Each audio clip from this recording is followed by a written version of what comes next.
अॼु पाण सिंधु मातरी तहज़ीब ते तहक़ीक़ कंदड़ माहिरनि ते ॻाल्हि ॿोल जे सिलसिले में जॉर्ज एफ डील्स बाबति ॻाल्हाईंदासीं। इन खां अॻु दोस्तनि खे गुज़ारिश आहे त हू असांजे चैनल खे सब्सक्राइब कनि जीअं असांजूं वीडियो संदनि ताईं पहुचंदियूं रहनि।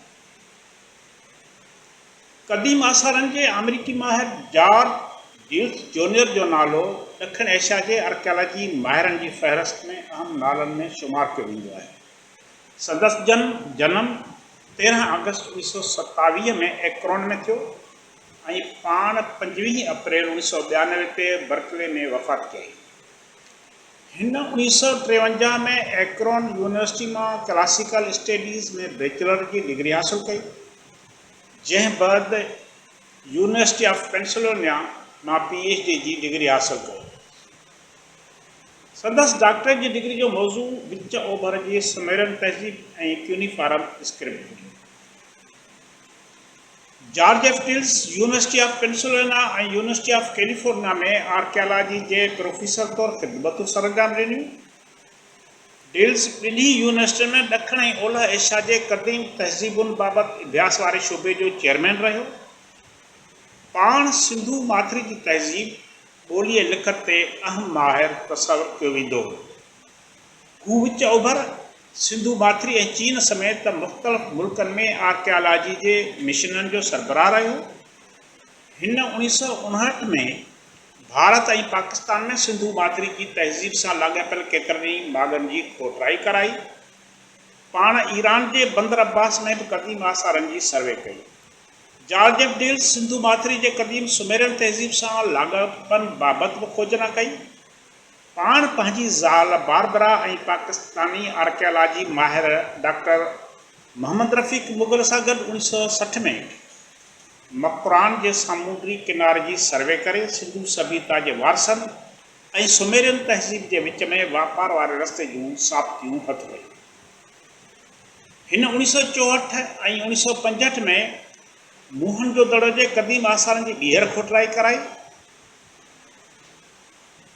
जॉर्ज एफ डील्स 1973 ऐं 1979 जे विच धारे सिंधु सभ्यता जे हिकु क़दीम बाग़ बालाकोट जी बि खोटराई कराई। जॉर्ज डील्स खे 1986 में हड़प्पा आर्कियालॉजिकल रिसर्च प्रोजेक्ट जो शरीक डायरेक्टर मुक़ररु कयो वियो। हिन प्रोजेक्ट में दुनिया जे मुख़्तलिफ़ यूनिवर्सिटियुनि ऐं इदारनि जा माहिर शामिल हुआ। जॉर्ज एफ डील्स जी आर्कियालॉजी जे मौज़ूअ ते 80 खां वधीक मक़ाला ऐं मज़मून शाया थियल आहिनि। सिंधु सभ्यता मुतलिक़ संदसि अहम तसनीफ़ मोहनजोदड़ो जी खोटराई मुतलिक़ आहे, जेका पाण पंहिंजे शागिर्द जोनाथन मार्क कैनवायर सां गॾु तहरीर कई। संदसि मोहनजोदड़ो मुतलिक़ तहक़ीक़ किताब पेंसिल्वेनिया यूनिवर्सिटी तरफ़ां 1986 में शाया कयो। हिन वफ़ात खां अॻु मक़रान जे सामूंडी किनारे ते पंहिंजे तरफ़ां थियल सर्वे खे किताबी शिकिल में आंदो, जंहिंखे संदसि वफ़ात बैदि कैलिफोर्निया यूनिवर्सिटी जे आर्कियालॉजिकल रिसर्च फैकल्टी तरफ़ां 1992 धारे शाया कयो।